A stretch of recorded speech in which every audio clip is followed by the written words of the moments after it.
요셉이 총리였기 때문에 이스라엘 백성들은 환영을 받았습니다.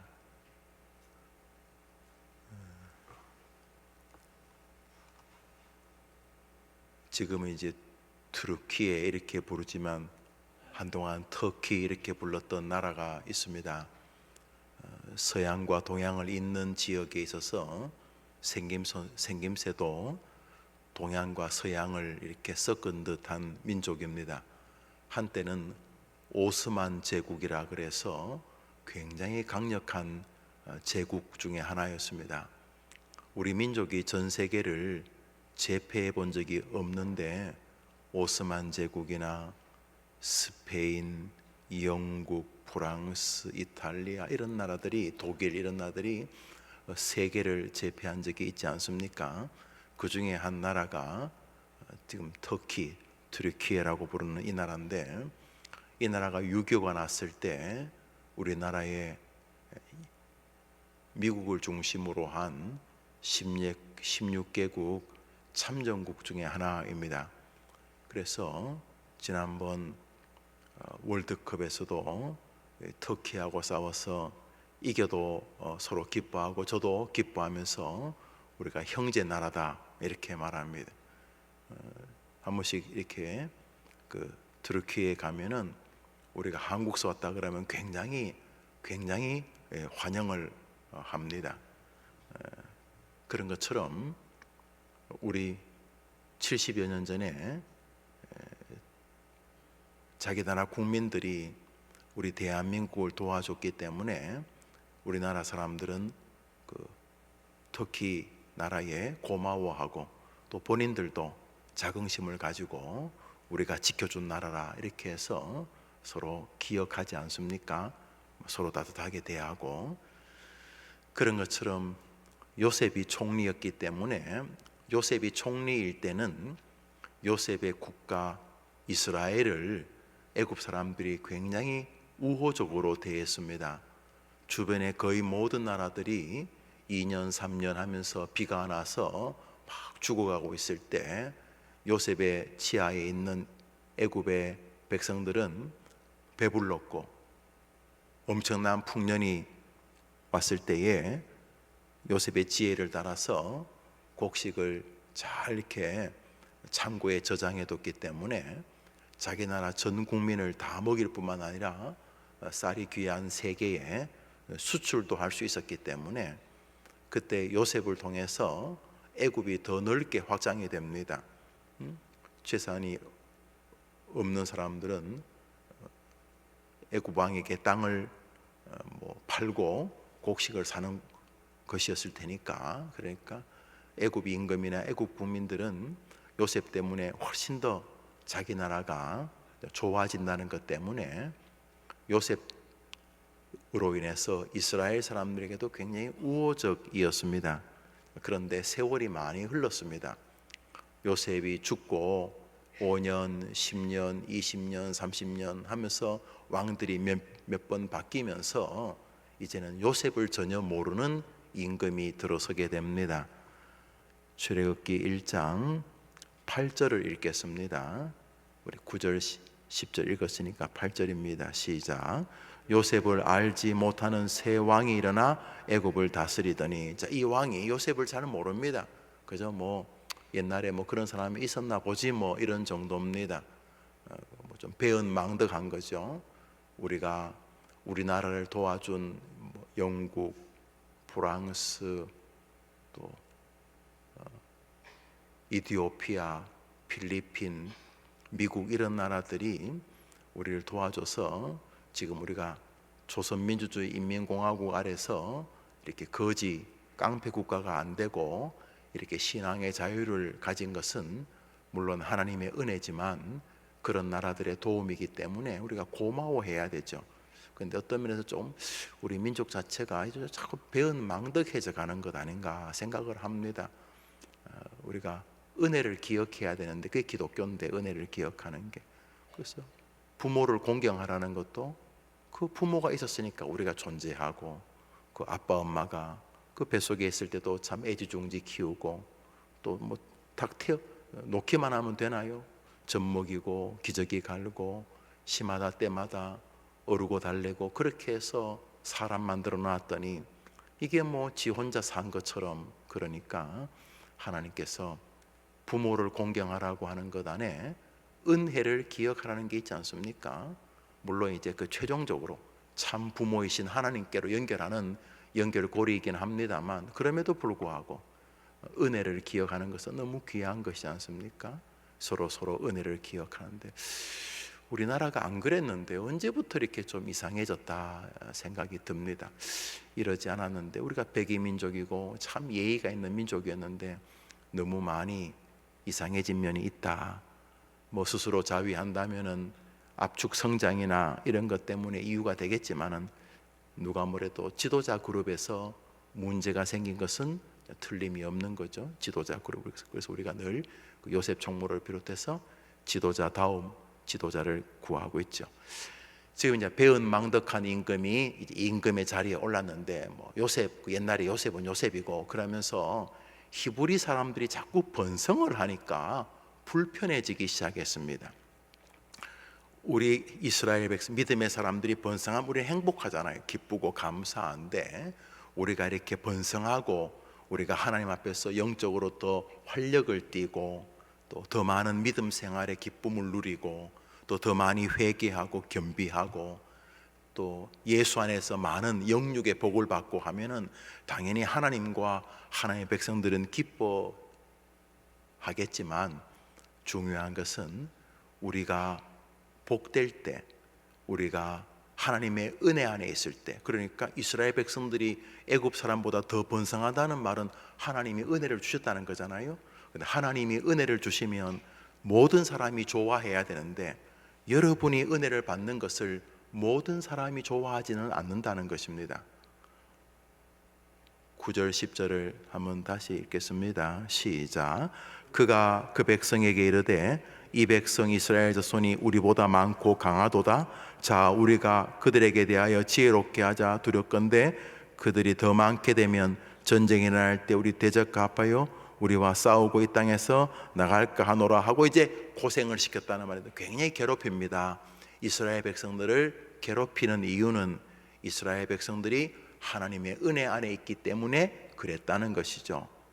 오늘자 날주 누가복음 4장입니다. 누가복음 4장입니다. 오늘자 날주 누가복음 4장입니다. 2절을 한 절 읽겠습니다. 누가복음 4장 2절입니다. 우리 읽읍시다. 시작. 마귀에게 시험을 받으시더라. 이 모든 날에 아무것도 잡수시지 아니하시니 날수가 다음에 줄이신지라. 한번 따라 합시다. 마귀에게 시험을 받으시더라. 누가요? 예수님이. 예수님도 인간의 몸을 입고 계실 때에는 원수들이 있었습니다. 대적이 있었다는 거죠. 영성이 가장 뛰어난 분, 인간의 모습을 가진 존재 가운데서는 예수님 1위죠. 물론 그분은 하나님이시지만 동시에 인간이죠. 신인이시잖아요.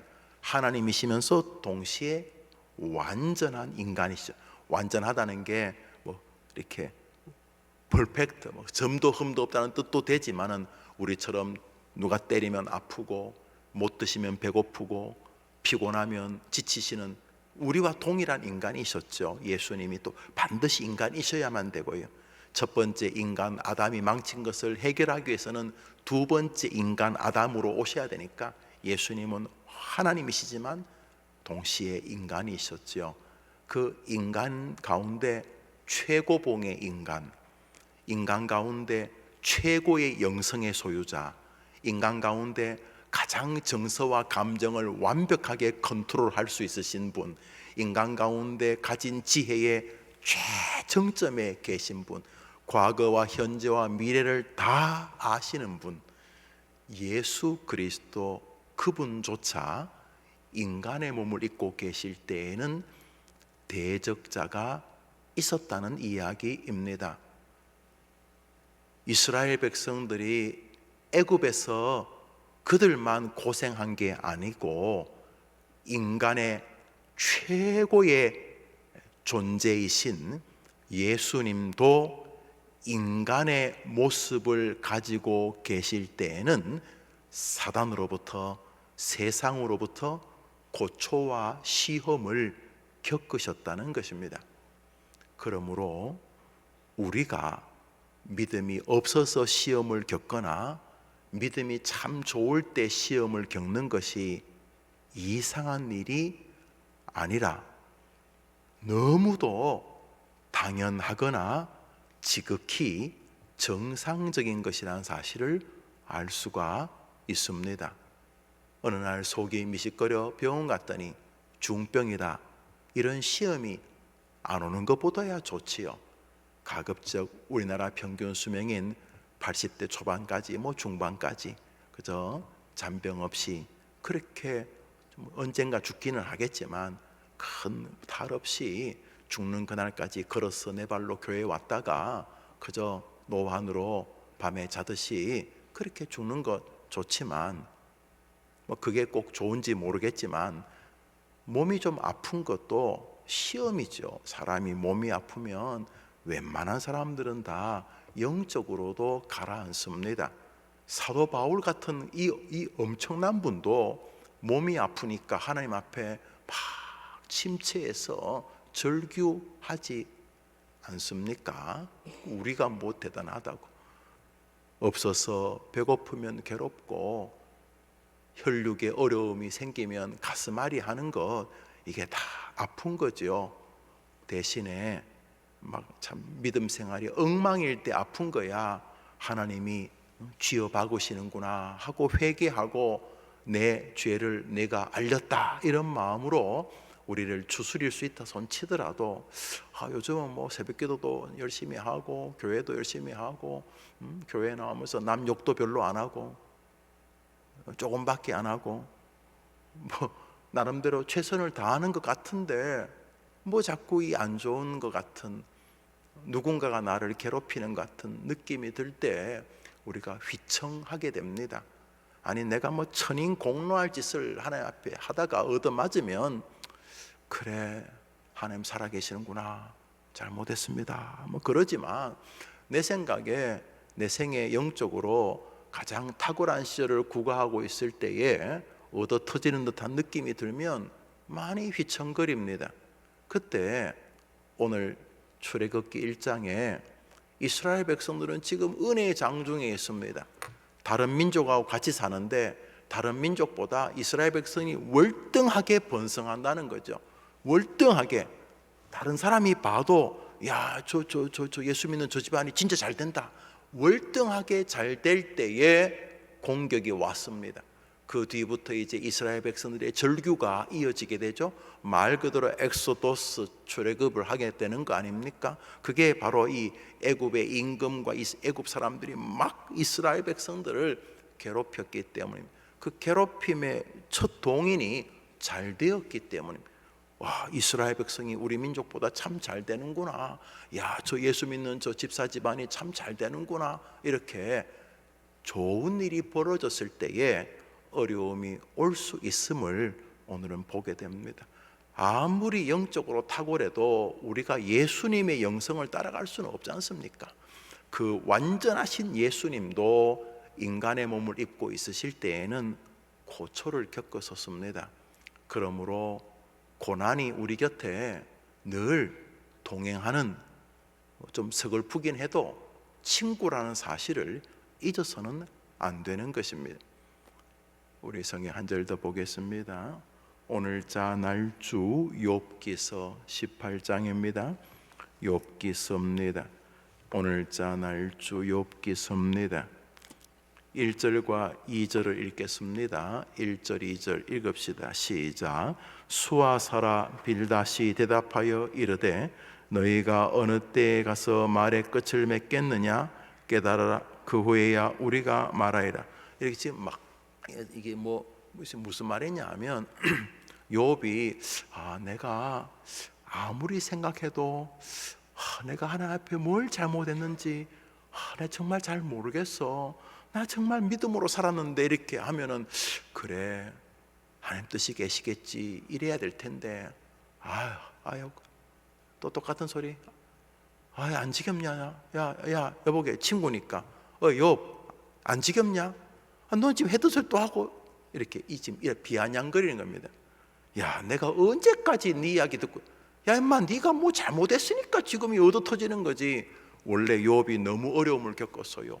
갑자기 병이 생기고 또 자식들은 죽임을 당하고 재산은 다 도적대가 가져가고 막 지금 너무너무 아주 이게 지금 너무너무 2중, 3중, 4중 고통을 겪었어요. 그런데 욥기서 1장은 욥은 동방의 의인이고 하나님이 인정하는 사람이라 이렇게 시작하잖아요. 그런데 저거들이 모르면서 엘리바스나 오늘 나오는 빌닷이나 저거들이 모르면서 그냥 자기 생각에 저렇게 뭐 예수 잘 믿는 욥이 저렇게 지금 집안이 안 좋은 거는 뭔가 뭐 겉으로는 예수 잘 믿는 것 같아도 속으로 다 이거 호박씨 까고 저게 다 뭐 죄같이 겉으로는 뭐 총 나간다 칼 나간다 그러고 교회에서 뭐 나대지만 저 인간이 저 다 나쁜 짓을 지어서 그런 거야. 이렇게 이제 평가를 한 거예요. 자기들 생각에. 그리고는 욥이 여보게들 내가 하나님 앞에 매어 달렸는데 왜 이런 어려움을 겪는지 내가 잘 이해 못하겠네. 그러면은 우리 같이 기도하세. 우리가 정확히 모르니까 하나님의 뜻을 기다려보세. 이 정도만 하면 될 텐데 한 일주일은 같이 뭐 울어주고 뭐 이렇게 덕담을 하다가 일주일 왜 남의 집에 일주일씩이나 있는지 몰라. 빨리 가면 될 텐데 그 다음부터는 앉아가지고 깐죽깐죽거리면서 자기들이 그동안 가진 신앙 지식, 신앙 경륜, 뭐 신학교 졸업한 그 디그리 그런 거 가지고 이제 욥을 이렇게 공격하는 것입니다. 야, 여러분 그런 말 있죠. 내 재산을 앗아간 도둑대보다 지금 내 몸에 생긴 이 병보다 더 이 친구들의 말이 더 아픈 거예요. 차라리 두드려 패는 시어머니가 나. 때리는 시어머니보다 누가 더 미워요? 그러니까 그런 거 지금 이 세 친구가 돌아가면서 계속 그 뭐 자기들의 어줍잖은 건 아니에요. 이 욥기가 엄청난 철학서예요. 욥기가 거의 창세기 출애굽기 시절하고 거의 맞먹는 고대에 쓰여진 책으로 보여져요. 여튼간에 욥이 이렇게 어려움을 당할 때에 뭐 어려움을 지금 당하고 있어요. 진짜 욥이 너무 많은 막 진짜 여러 가지 막 엎친 데 덮친 어려움을 겪고 있어요. 이건 우리 알아요. 욥이 믿음의 사람이라는 것을. 그런데 이 친구들은 모르잖아요. 그래서 욥이 지금 이렇게 여러 가지 물리적이고 정서적으로도 아프지만 진짜 아픈 것은 오늘 빌닷이 하는 말. 야, 아직 안 끝났냐? 욥이 아파서 아프다고 하는데 내가 왜 이런 어려움을 겪는지 여보게 잘 모르겠네. 그러면 그래 나도 모르지만 같이 기도하세. 우리 목사님한테 가서 같이 기도해달라고 하자. 뭐 이런 정도면 좋을 건데 욥 아직 안 끝났냐? 야, 뭐 했던 소리 계속 네 말은 뭐 네가 뭐 크게 잘못 없어 보인다 그 말 아니야? 그럼 뭐 하나님이 일부러 너 괴롭힌다는 거야? 그럼 하나님이 뭐 이상한 분이야? 욥 자꾸 그렇게 까불지 말고 빨리 회개하고 그래 이 친구야. 뭐 이러면서 욥을 막 이렇게 몰아세우는 장면입니다. 몰아세우는 장면. 이것도 고통이지요. 고통. 우리 인생에 이런 저런 아픔이 있습니다. 어떤 거는 정말 이해가 되는 내가 진짜 하나님 앞에 너무 잘못했다. 하나님 정말 죄송합니다 하면서 내가 정말 왜 얻어맞는지 충분히 내 스스로가 이해가 되는 내가 믿음 생활 이러면 안 되는데 이거는 예수 믿는 아버지 이거 엄마의 모습이 아닌데 이건 집사의 장로의 모습이 이건 아닌데 하나님 너무 죄송합니다 하고 이제 얻어맞으면서 하나님의 은혜를 체험하기도 하고 때로는 하나님이 은혜 줘가지고 우리 가문이 번성하는 게 우리가 뭔 죄를 지었어요? 애굽 임금이 말하듯이 저 히브리 백성은 우리보다 더 번성한다, 더 잘 된다 이렇게 말하는데 우리가 더 잘 되는 게 우리가 하나님의 은혜로 더 잘 되는 게 우리가 뭔 잘못을 했어요? 그렇지만 더 잘 되기 때문에도 고통을 당해요. 가만 놔둬도 지금 아파. 욥은 지금 아무 말 안 해도 아픈데, 그 아픈데 또 그냥 상처난데 소금을 뿌리는 같은 일들이 우리 인생에 있어요. 무엇보다 예수님조차 이 땅에 계실 때는 심한 통곡과 눈물을 흘리는 고통의 연속이셨다고 말해요. 그런 면에서 우리가 이 땅을 살아가는 것이 사실은 고통의 여정입니다. 이렇게 이 뭐라고 할까요? 물 속에 있는 물 시면에 있는 물고기가 이게 낚시를 이렇게 가지고 끌어올리면 올라오다가 대부분 기절하다가 죽는데요. 왜냐하면 압력이 달라가지고, 그 친구들이 평소 살 때는 압력이 꽤 있는 곳에 살아서 그게 정상인데, 이제 이렇게 밑으로 막 200m, 500m까지 이렇게 미끼가 내려가서 그거 하나 주워 먹고 그 지렁이 하나 물고 올라오는데, 올라오다가 압력이 달라져 가지고 이게 뭐 위로 올라오다가 거의 정신을 잃거나 죽는데요. 왜냐하면 자기가 평소 살던 압력하고 달라서. 그러니까 우리에게는 그 별거 아닌데, 그 물고기에는 우리가 별것 아닌 것이 힘든 거예요. 그런 것처럼 우리 인생은 이 땅에서 어떤 면에서는 천사들에게는 아무것도 아닌 것이 우리에게는 큰 고통일 수 있어요. 우리가 범죄한 이후로부터 우리의 삶의 이 근심과 고통은 떠나지가 않아요. 사실 응애하고 태어나서 이제 내 목숨이 끝나는 딱 하고 이제 숨이 멎는 그 순간까지 사실은 모든 삶이 고난과 붙어 있어요. 하루하루 늙어가잖아요. 그게 늙어감이 미세해서 안 보일 뿐이지, 하루하루 혈관도 탁해지고 심장도 약해지고, 우리가 그냥 태어나면서부터 우리는 일직선으로 죽어가잖아요. 총각일 때는 총각의 고난이 있고, 결혼하면 결혼의 고난이 있고, 또 자식이 없으면 없는 고난이 있고, 또 자식이 태어나면 태어남의 고난이 있어요. 여자의 일생도 큰 예외가 아니에요. 그죠? 초등학생은 초등학생대로 고난이 있고, 또 뭐 20대는 20대의 고난이 있어요. 어젠가에 그젠가에 이렇게 뭐 스포트라이트를 받은 여배우 한 명이 또 목숨을 스스로 끊었다 이렇게 하던데, 그 뭐 재미있어 죽었겠어요? 다 고난이에요. 예수를 믿어서 해야 되죠. 그 주변에 있는 기독교인들이 잘못한 거예요. 기독교인들이 정말 그들에게 복음을 전했어야 되는데, 그러나 여튼간에 인생에는 다 고난이 있어요. 왜 있냐? 오늘 보십시오. 출애굽기에도 욥기도 읽었던 누가복음도 고난이 있다고 하지 않습니까? 우리 인생에 다 고난이 있어요. 자, 그러면 어떻게 할 것인가? 욥기를 읽지는 않겠습니다. 출애굽기 읽지는 않겠습니다만, 이들이 그 고난 속에서 하나님을 부르짖습니다. 하나님이여 우리를 도와달라고. 그때 하나님이 이스라엘 백성들의 부르짖음을 들으시고 그들에게 구원의 은혜를 베풀어 주시는 게 출애굽입니다. 그렇지 않습니까? 예수님도 히브리서에 이 땅에서 수많은 시험과 고난을 당할 때에 하나님께 심한 통곡과 눈물로 하나님께 간구했다고 하지 않습니까? 기도하고 하나님을 의존하고 의지하는 것이 가장 탁월한 이 고난의 삶을 이기는 길이 아닐 수가 없습니다.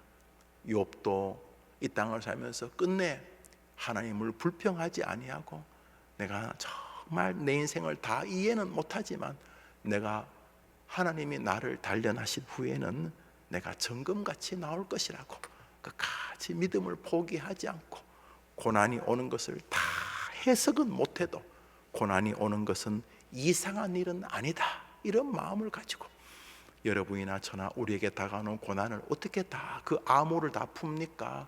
그 고난은 해결된 다음에야 비로소 그 암호가 풀리지 않습니까? 정말론적으로는 우리가 하늘에 가서야 우리 인생에 다가왔던 그 많은 고난들, 왜 일찍 부모님이 돌아가셨는지, 왜 일찍 그렇게 부모님과 긴장이 있는 삶을 살 수밖에 없었는지, 왜 인생에 어려움이 있었는지, 우리가 하늘에 도착해서 비로소 우리 인생이 다 해석이 되거든요. 또 이 땅에서는 그 문제가 해결된 다음에야 비로소 그 사안이 이해가 되는데, 중요한 것은 기쁠 때도 고난이 여전히 동행하고 있어요. 이스라엘이 번성하는 즐거움이 고난과 맞붙어 있었어요. 그렇지 않습니까? 제가 보니까 그렇더라고요. 참 이렇게 좀 생활이 넉넉지 않을 때는 훨씬 더 하나님 앞에 메어 달리고 헌금 생활도 내가 볼 때 넉넉지 않을 때 더 잘하시는 것 같아. 그런데 뭔가 이렇게 좀 번성을 해주면 교회에서 좀 덜 자주 보이게 되고, 뭐 나름대로 다 이유는 있겠지만 또 자기 길을 또 가더라고. 그 좋은 길이 아니거든요. 그러니까 고난당하는 것이 내게 유익이라, 그 고난으로 인하여 내가 주의 법 율례를 배우게 되었다고 시편 기자가 말하는 것은, 고난은 우리에게 꼭 저주가 아니라는 사실을 알려주는 것입니다. 그러나 이게 성경의 이야기니까 그냥 듣지, 우리 개인의 이야기면 그래도 목사 양반 나는 고난 없으면 좋겠어, 이런 생각이 드실 것입니다.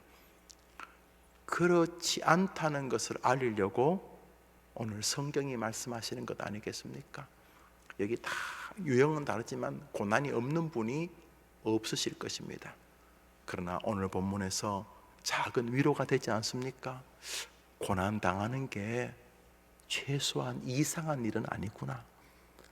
내가 크게 잘못해서 당하는 고난이든, 내가 그냥 잘 이해가 안 되는 고난이든, 아니면 누구나 다 언젠가는 겪는 고난을 조금 당겨서 겪는 고난이든, 여튼 간에 그 어떤 고난이라도 고난은 이상한 일이 아니라는 사실과, 오늘 출애굽기 이스라엘 백성들이 고난당할 때에, 우리 예수님이 고난당할 때, 욥이 고난당할 때에 하나님이 고난받는 그들을 지켜보고 계셨다는 사실이 여러분에게 오늘 축복과 위로가 되기를 바랍니다. 어릴 때 자전거를 여러분 어떻게 배우셨는지 모르지만 저는 제 위에 형이 자전거를 가르쳐 줬어요. 그 자전거를 처음 배울 때는 그게 똑바로만 가면 좋을 텐데 잘 이게 넘어지고 그러잖아요. 그런데 자전거 배울 때 여러분 어떻게 배운지 먼저, 우리 형은 뒤에서 붙잡아 줬어요. 그래서 조금 굴러가면서 이제 뒤에, 나는 자전거 좀 잘 타면 이제 뒤도 볼 여유가 있지만, 처음 자전거 배울 때는 이 뒤를 볼 여유가 없잖아요. 그래서 이제 형이 뒤에 있다고 생각하고, 형 그러면 있다, 형 소리가 안 나. 형이 손 놨어. 그때부터 불안하기 짝이 없잖아요.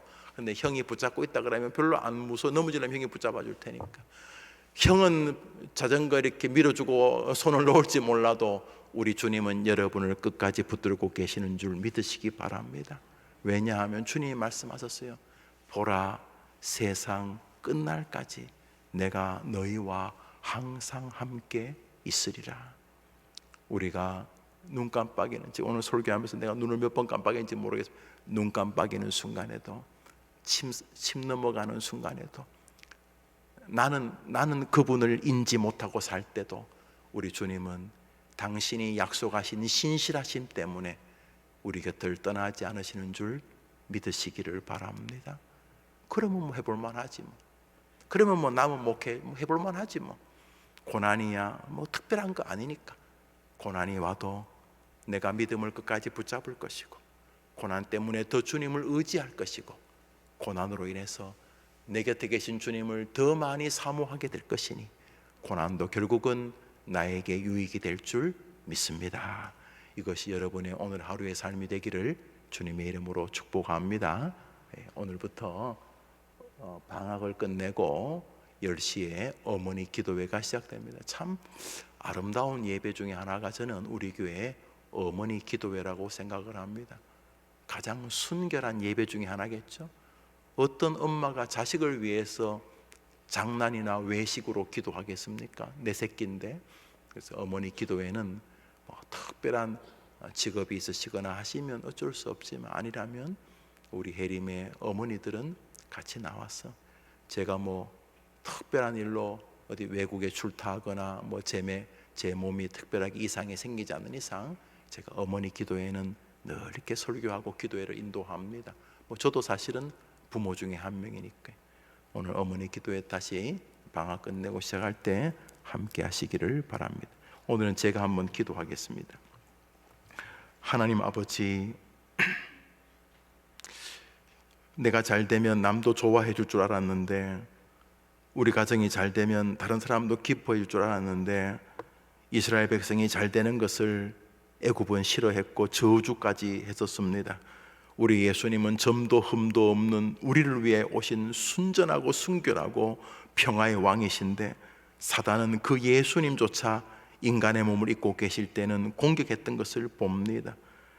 욥이라고 하는 동방의 의인이고 하나님이 사단에게 자랑할 만한 그런 믿음의 사람에게도 이런저런 고난이 다가왔고 사람들의 좋지 못한 평판에 구설수에 올랐다는 것을 보게 됩니다. 우리 해림의 성도들 가운데 어디 안 아픈 사람이 어디 있겠습니까? 몸이 안 아프면 마음이 아프고, 마음이 안 아프면 영혼이 아프고, 이도저도 아니면 건강, 물질, 자녀, 인생, 늙음, 죽어가는 인간이 어찌 안 아플 수 있겠습니까? 어찌 고통이 없을 수 있겠습니까? 그러므로 우리 해림의 성도들, 특별히 새벽에 나와 기도하며 하나님의 은혜를 구하는 성도들에게 고난당하는 것이 이상한 일이 아니라고 하나님께 말하게 하시고, 성경의 기자들처럼 내가 고난으로 인하여 주님의 은혜를 깨달았다고 말하는, 고난을 통해 하나님과 더 가까워지는 우리 모든 성도들과 기도 제목 안에 있는 그들의 가족 되게 해 주시옵소서. 오늘도 하나님을 의지하고 나의 연약함을 고백하면서 전능하신 하나님께 마음의 손을 뻗어 도움을 구하며 은혜를 간구하는 우리 해림의 성도들의 기도에 우리 주님이 응답해 주시기를 예수님의 이름으로 기도합니다. 아멘. 하늘에 계신 우리 아버지여, 이름이 거룩히 여김을 받으시오.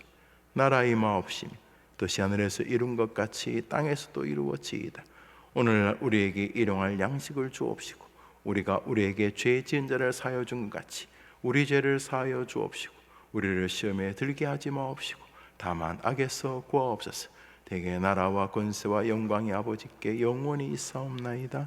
아멘. 기도합시다.